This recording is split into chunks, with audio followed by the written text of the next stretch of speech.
Ian, what's your thoughts? What are your impressions on everything unfolding here in Green Bay? First of all, I'm surprised you're still getting to me because basically everyone in the world is watching Aaron Rodgers just sit there and essentially say everything he has wanted to say for the last 3 months publicly sitting at this press conference. I mean, it is truly unbelievable, honestly. And like, some of the stuff's been reported, some of the stuff is not. I think we've known he wanted to be more involved. We've known his frustration with the Jordy Nelsons and Randall Cobbs got cut. We knew Jake Kummerow pissed him off when he was released.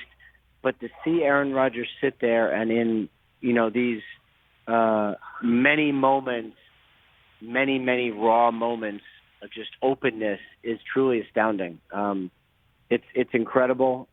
It is everything that was necessary. Maybe there will be a cleansing in Green Bay, and it's pretty incredible.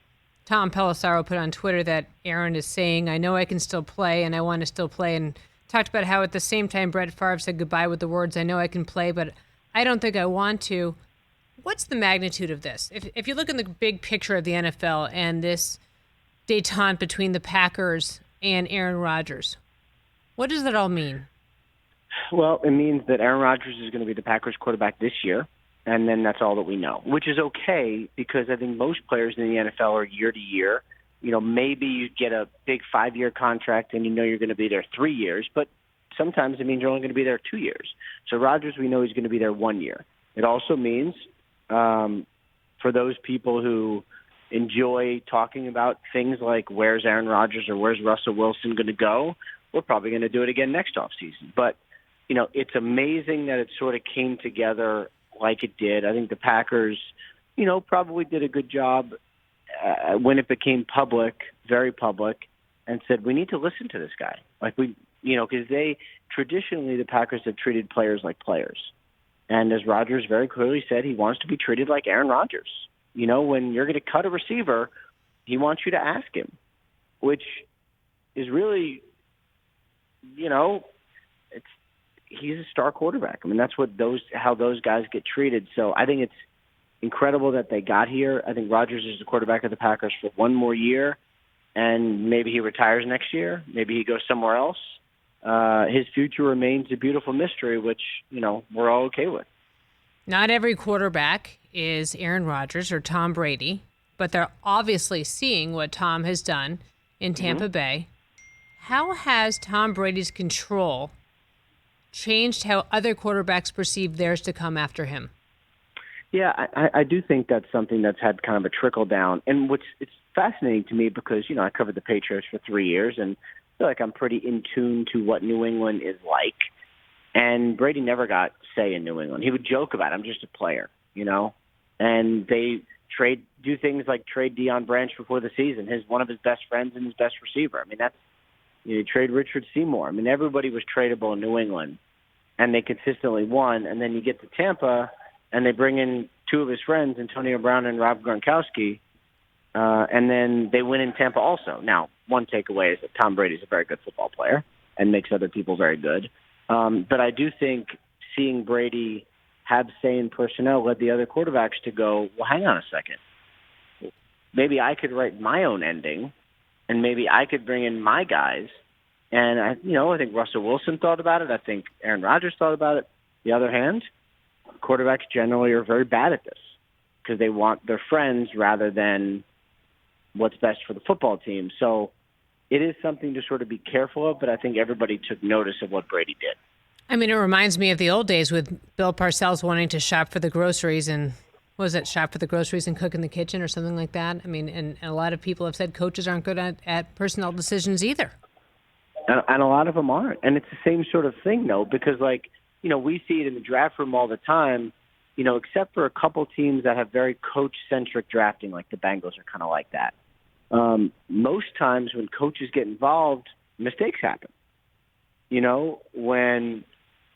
When quarterbacks get involved, mistakes happen because they want their friends or they want their friends to be paid or you end up overpaying or so that's sort of the slippery slope of this thing is that, quarterbacks are generally very good at playing football and not very good at doing personnel. Personnel guys are very good at personnel and not good at playing football. Everyone should sort of stick to that. but I think Brady ended up blurring the lines a little bit. Ian Rapoport joins us here on the Rich Eisen Show. I'm Suzy Shuster in for Rich. Just not to interrupt you or anything, but just so you know, I'm standing in the Jets building right now, so if I have to run away for a meeting with a coach or something, it will not be because I don't like you. It'll just be because I have to leave. Just so what if it was because you didn't like me? That would be awful and very awkward. Have you ever had anybody hang up mid-interview? Have I, Chris? No. Well, Monday we had the power go out, so the interview got cut off. But that was about That's it. pretty good. Yeah, we had someone get pulled over by the police. Oh yeah, that's right. Wait a minute. John McClane McClane got pulled over like 6 years ago. Chuck Amato went running away from me midway through an interview on ABC Sports. Does that count? It's pretty good.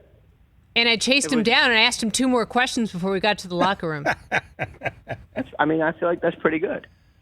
The fact that he stopped again to answer your questions. He didn't stop. Some level of respect. But he didn't stop. We ran. Ask Gary Thorne will tell you sometime. It's a great story. So great. Live on television. That was great. Because I think he dropped a little sexual harassment crap, and I said, "Oh." And then It was my Carrie Bradshaw moment. That's what Mike Tirico refers to it. But yeah, nobody. I don't think anyone's. Hey, hang on one second. I'm sorry. Oh, but how exciting would it be if maybe it's like a signing so that Rich doesn't have to cry into his pillow tonight? Yeah, Ian, where's Zach Wilson? I'm sorry. I'm back now. Oh, good. Where's Zach Wilson? Was it Zach Wilson? It's not Zach Wilson. But the problem with this time of year is every phone call could mean breaking news, so you have to get every phone call. So I apologize, but I'm back now. No, I think it's kind of more exciting. It makes for cool radio. This is great. Who was it, Ian? Give us your source. Postmates. Source. Knowledge of the situation. Postmates. But how cool would it be if it had been something really big? It's almost cooler that it wasn't. It's just the Rich Eisen Show. We're very mellow here, Ian. We're very chill today.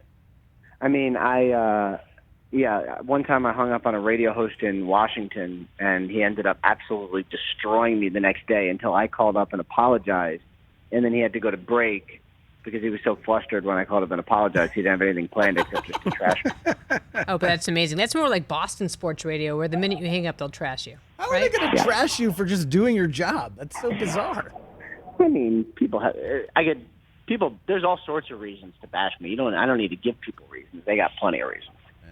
I'm not in the interest. I have zero interest in bashing you. In fact, I just really care about who called and what just happened. But that's neither here nor there. If I break the story, I will let you know that it was the call that I took. That would be helpful. If you could please just credit the Rich Eisen Show first and make sure you did it at Rich Eisen Show so he doesn't feel left out. Because Rich gets very pissy about this kind of stuff. Hey, nobody knows it better than me.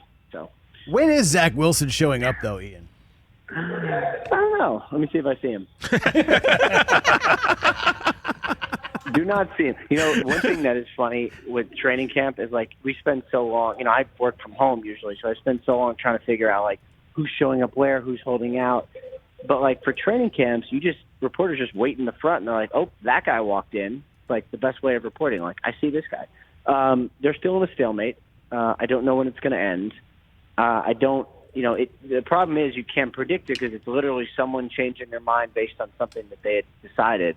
Right. So it could be today, it could be tomorrow, it could be in 3 weeks. I mean, Brian Aralt is the agent from WME. He also has had holdouts with Joey Bosa and Roquan Smith and Aaron Donald. So he's done this before. He could be in it for the long haul with his client. He fights very hard for his guys. But I don't, the end in sight, I don't know because it literally could change based on one decision. Before we lose you to the hallways and to the parking lots, because that is basically half of what stalking is for a training camp, what are your thoughts on what's going on down in Houston? I mean, it's a little awkward, but I don't know. I probably don't have as many problems with it as a lot of people. I mean, it's a player who could be traded, who hasn't been traded yet, who is kind of going through the motions of practice. I mean, it's a little weird, but Deshaun's a professional. Sounds like he's been really good in the building. People are going to sort of pick apart all the weird things that happen at practice, but I sort of don't really care about all that. I mean, to me, it's more are they really going to trade him? I believe teams are interested. I believe teams are still interested, even with the legal issues hanging over him. we'll see if he gets traded. But to me, like, I don't think there's anything so wrong with Houston having him come to practice and play around. Like, I don't, there's a lot of reasons to criticize, but, like, to me, that's sort of just like, whatever, You think he's going to be in uniform for the first game? Which uniform? That's a good question. How about a uniform? A uniform. Will he be on the field? There are like 8 possible outcomes. That's one of them.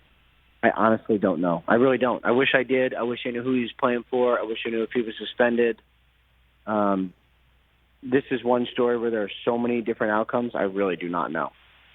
This is one of the crazier stories. I feel like every year there's one story that you're just kind of like, what the heck is happening here? And I guess this is the story for the day. Yeah. Yeah, it's crazy. All right, if you see Zach, tell him that Rich is really worried about whether he's going to play or not. Will you please? Gotcha. I'll send him I know a text. that's Absolutely. really the message you want to send as you're reporting for NFL Network, but that's our priority, if you don't mind. No, I'm on it. Hey. I'll tell everyone here. Absolutely. Hey, Ian, thanks. Take care. See you later. Take care, Ian. Hey, you watched all the way to the end. Thanks for that. Watch more right here.